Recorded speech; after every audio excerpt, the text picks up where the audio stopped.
Thank you very much for this nice invitation to present the topic of creative methodologies here. I think in the field of action research, creative methodologies, of course, are important, especially when it comes to systemic cross-sector research and when we try to connect different parts of the world and when we try to really bring different stakeholder groups together, which is not easy, as we know, because it's all connected to different mindsets, to different ways of thinking, to different worlds people live in, and institutional context people are in. And so this means quite a lot regarding collective change. So we should never forget it's a quite complex endeavor to do so. And so that's, I think, very important, the how of research as well as the how of making or creating change is always the method or the methodological question. Methodos in Greek is the way, so it's just the path to take. And so that's interesting to see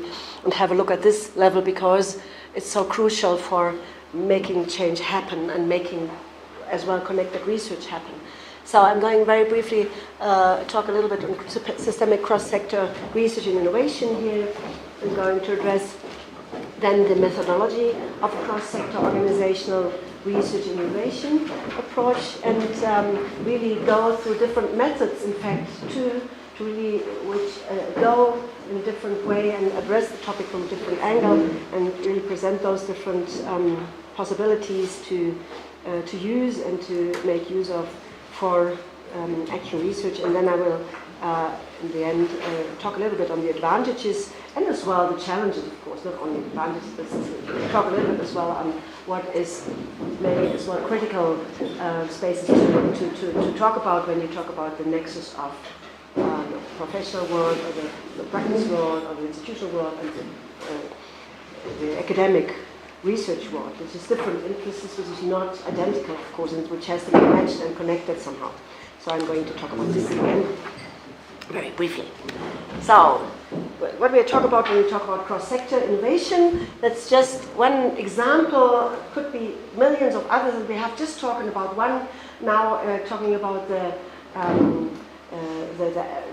agricultural field and alternative farming approaches, and we could have any other field. We have the spillover topic. So any field, the education field, any field we're addressing actually nowadays, the medical field, the healthcare field, any field we're addressing is, if you think it's systemic, in a systemic way, is a multi-professional, is a multi-actors field. So any field is one field where different stakeholders have to come together in order to create change in a systemic way. So, and how can we interlink those different actors and institutions for systemic solutions? Well, this example, like interlinking organizations and professionals, is in the field of bringing single and educating mothers, so single parents into professional activities, and just to help them to get back into the labor market while having children and while having to educate them alone. So this is just this one small example of that you might connect to. We have legal frameworks there where all the different institutions come in, whether it's related to employment, whether it's related to child and youth protection, whether it's related to consultancy and counseling, whether it's related to educational institutions, associations, and in economy, the employers, the daycares, and you would see that's just with one topic, with one critical field of action, and not going along the pillars, how our institutional life is normally organized, but just going cross-cutting, a problem-oriented approach always would mean just take the most critical issue and come from there and see who should be connected and who should be taking part in this field, because it's so challenging, and normally our institutional life, unfortunately, is not organized following the social problems or the social solutions we need to create, but of course following institutional structures which have been developed following disciplines, following other logics. Now, systemic logic need other ways of addressing problems of our time, as we know, and that's the reason why we just actually in action research we try to bring all those actors, those stakeholders together, either for change-making process. We have just heard it in the field of agriculture and transformation there, and as well in the field of research. Of course, we can create new learning approaches for research itself, and to really come into systemic approaches of doing research as well, and of course as well gathering a new quality of research data, which is inter and transdisciplinary research data we can gather from there. So if we have just a small look into research strategies and research methodologies in the field of where I am in organizational education, so how can organizations, how can institutions, how can institutional networks change or develop or emerge, then we have, of course, a whole range of the traditional empirical research set with, of course, the traditional, we heard quite a lot of quantitative survey studies, but the most, of course, let's say that the path to be taken in just change-creating efforts is as well qualitative approaches, very much, which of course can be combined with quantitative large-scale assessments and data, but just if you want people meet and reflect and learn, then of course qualitative approaches are extremely helpful. So what we have is multi-perspectivity is what is given in any of those network cases, so that we need to address multi-perspectivity there, and that can be done in a research methodology with triangulation, with mixed methods, so to use maybe combine quantitative and qualitative approaches, so be it surveys, and combine this with qualitative approaches like interviews, like group discussions, or as well large group interventions, which we will be addressing next. And I really go for, there's a whole methodological debate on triangulation and mixed methods, of course, to really how can we ideally integrate those different approaches, and how can we interlink this multi-perspectivity here to create the most qualitative and values of data here. We have then, of course, the whole trend here of participative orientation, and this is here that's highlighted the multi-perspectivity, because this is very important for the field of large group interventions. So that is one basic criterion. You have always multi-perspectivity, because in large group interventions, where you bring all those stakeholders together, anyway, you have multi-perspectivity just in the group of people sitting there. That offers as well the potential of creating different kinds of data. And you have then, of course, a participatory orientation is there, because it's the nature of action research to go for dialogical approaches on the one hand, to allow participation on the other hand as well, see how can that maybe as well vice versa process between research and the practice field. So that would be one basic element. As well, we have aesthetization, design research, in that sense that you, as well, an element of large group interventions, to bring many stakeholders together, to have them, the system in the room, and to let them work in small group in those stakeholder rounds and settings of like focus group settings, let's say, but multiplied in one group, in one room, and so you can have there 100 or much more participants regarding relevance of the topic. So we would have there aesthetization in the field of that is experience-based approaches, that you could even do research theater, so let people play critical situations maybe, or let them play just like a role play or so, vision models or whatever. That could be, so that's a trend in research in general, to go for as well experience-based aesthetization approaches, which could be as well visual approaches, which we have been talking about in the other session today, and as well use the vision-oriented approaches, and as given nowadays for design and shaping, and at the same time as well for analysis and academic research. So the quantitative I've already addressed here, so that is given, of course, qualitative in general, the whole range we have, the classical field of empirical research. And of course we have much more coming up now, the process orientation, so longitudinal studies over time to really see some T1 to T10 maybe, so the time points to really make long-term changes visible and analyze this. So this is something which is, of course, then a much longer time frame you need, but still this is a trend at least we can observe in the methodological debates nowadays.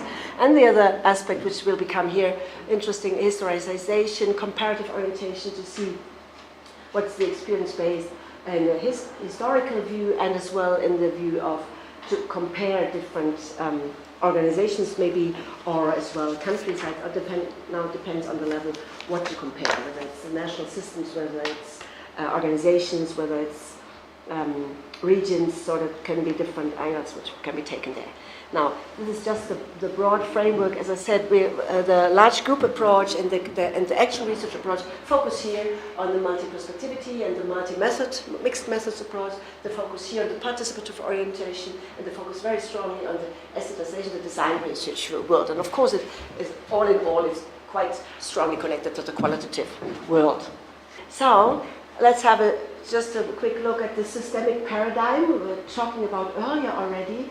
And just to see what is the underlying assumptions in the field of large group interventions, which comes from the consultancy field and from the organizational development field, which is making use of now as well for academic research or in the combination of action research. So you will have the shift from a sequential approach, from just having some parts of the system in the room, or from a problem-oriented approach, or from the control-oriented or expert-oriented approach, shifting into the system paradigm. And that's what we find in the whole world as well of platform-based strategies. I spoke about research and innovation platform strategies, which are now underlying the whole program, third-party funding and program-based research and innovation approaches nowadays. So really having a big shift into the system paradigm in this field.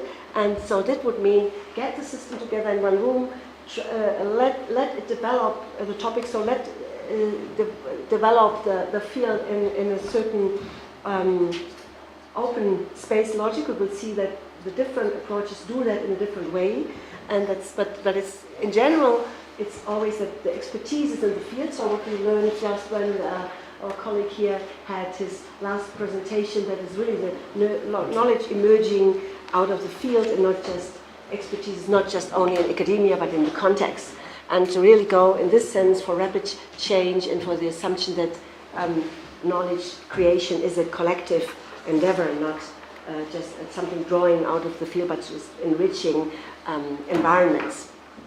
And that means that you have a circular production of insights, as well self-reflection of the system itself. So it's not the researchers doing the analysis of the field, but the field itself researches itself, it analyzes itself in this sense. So it's a big shift of rationality here.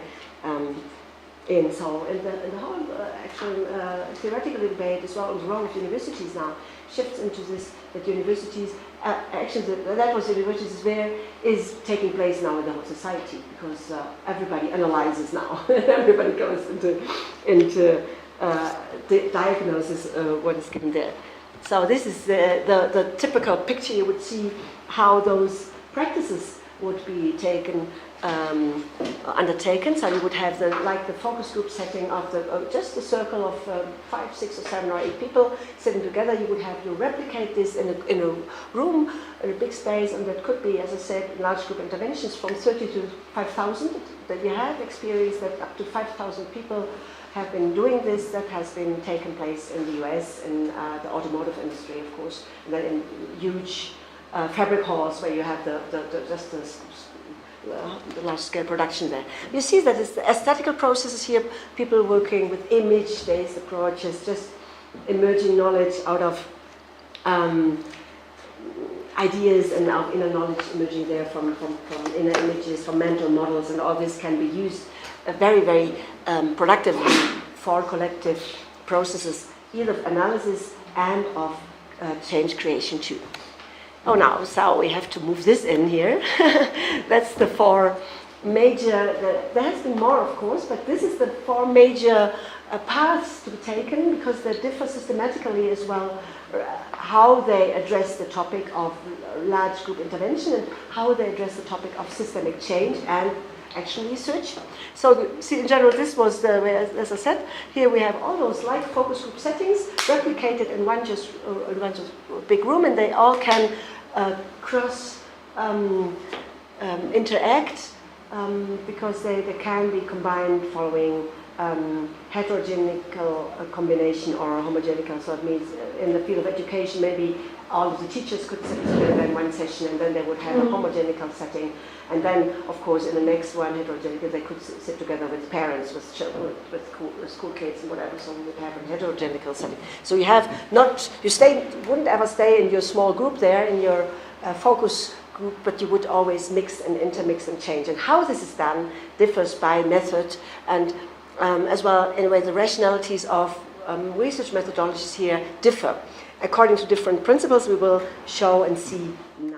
Open space technology, real-time strategic change, future conference, and appreciative inquiry in large scale and large group format are the major ones. There's others like World Cafe. There's a huge set in the meantime of those approaches coming up, which not necessarily all differ fundamentally, but sometimes it's just consultancy firms bringing this up and just putting their own logo or putting their own approach and naming it just a little bit differently. It's not necessarily always fundamentally different. But the difference of those approaches here, principles differ regarding is it open or is it pre-structured. That would be one basic difference of those approaches. So open space as an approach would say we don't need any agenda apart from a major topic, a general topic which is relevant to us. So if it would be the sanitation field, for example, then you would feel to bring all the actors relevant in this field together.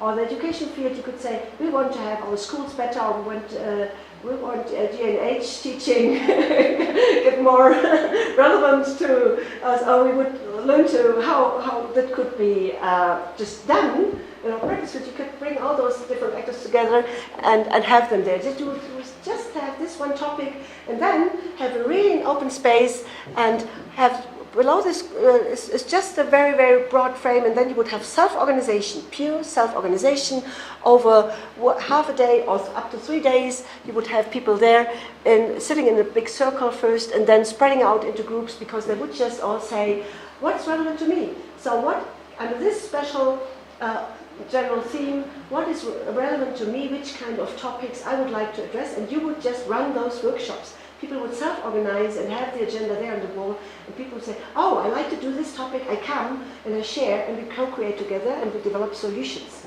So it's very, very open, and this means people go where their heart is, where they're motivated to do and to contribute, and it's a high level of energy in general, because it's the basic pattern here is freedom, and that's highly effective, incredible. So that's an entrepreneurial approach, by the way. To some extent. So you could do it with any amount of participants, from 5 to 500 or 5,000.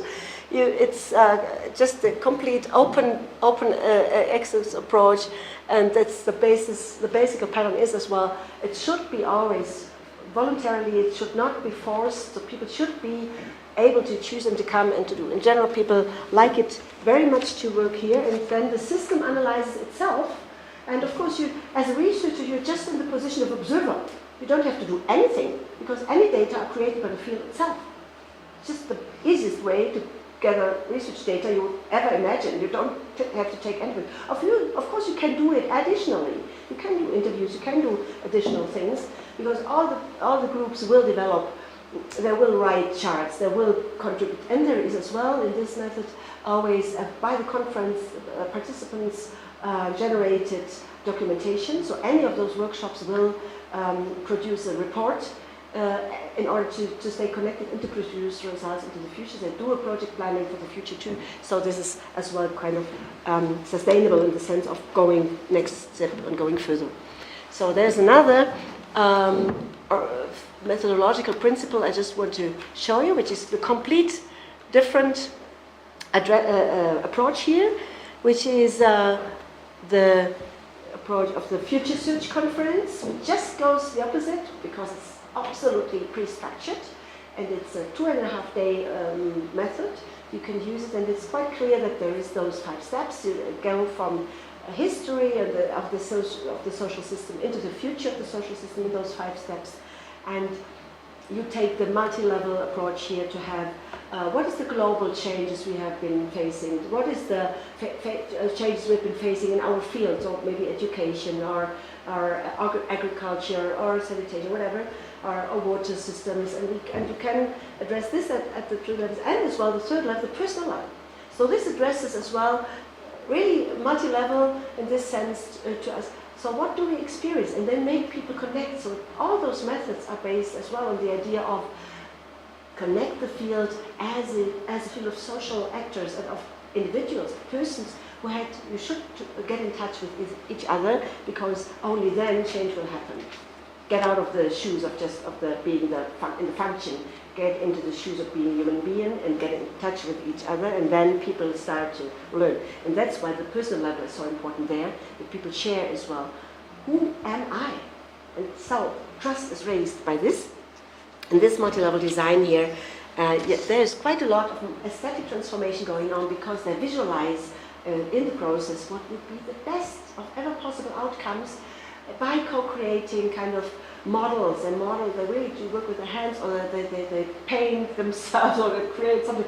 You would think, oh, we're not in kindergarten, but it's not related to kindergarten, of course, but it's really playing and stepping out of just the given situation and of the present, and imagining and playing a little bit with potentials and possibilities. That's the basic idea, which is in general as well very helpful in order to create common ground in the system, which of course has to develop to be a system, which is not a system as such in the beginning, but there's all representatives coming from different institutions, and they don't feel as a system. But this has to be created, and this is created within this process of 2.5 days. So now we have the next one, which differs coming from problem orientation. This as well, of course, is a major difference. You can take a distinct category of analysis. It is a problem-based approach, and on the other hand, we have a solution-oriented approach. We'll see this next very briefly. So the problem-oriented approach, which would be, as an example, the real-time strategic change, RTSC, sounds so complicated. There's another version of it, is whole scale. It's as well a systemic approach. All of those methods have the goal to initiate simultaneous change, go over the course of 2 or 3 days, bring all the participants together, again from 30, 40, up to several thousands as possible. And here, what is here critical, and you see the difference to the pictures we had before, here the management level will be there. In open space, it's quite egalitarian, the approach. You wouldn't see any formal distinction. We said every participant is in a circle. So the idea of the open space is really the circle. So in a circle, nobody is different to the other. There's no hierarchy represented. Here, hierarchy is represented. That's why the private sector loves this approach very much. Because it's acceptable, because it fits to their world, because it fits to their mindset, because it makes them feel secure, because it's what people know, what they feel is right. And the management loves to have a little bit of control. So they don't want to be just equal in a circle in general. They really feel a little bit to lose control. So this is easier for them. They have to check. So there is a management level, and it is represented. And the management says, hey, people, we have a problem here. We have to solve this. And really get into a whole-scale range of addressing where change is needed, and to really address this from there, and then go into the solution-oriented approach over steps, of course, that start with confrontational approaches that can be even to really go into the hard storytelling of what are the hidden agendas here. The hidden agendas, what is not to be told about, what is really secret, what is really underneath and undercover, and just now let's speak about this. So this is a really confrontational and problem-oriented approach, and if it's done well, it can be really good, have a healing effect to an organization or a network to go into the hidden agendas, which are so crucial in any setting. Now the fourth one, as I said, is the approach of solution orientation and starting with solution orientation. That would be the appreciative inquiry approach to be done as well in a large-scale setting. And you would have, again, 1 half day or up to 3 days. We could work on this, again, with a broad range of participants possible, and you would you could do affirmative inquiry before the large-scale setting, asking in an organization all the different participants, or you could do it in the setting itself, having just a small inquiry, just a small positive affirmative inquiry in the sense as affirmative social research to ask what is the best. What we have in our experience right now already. So where is the little nugget of gold in the sand of our stream here?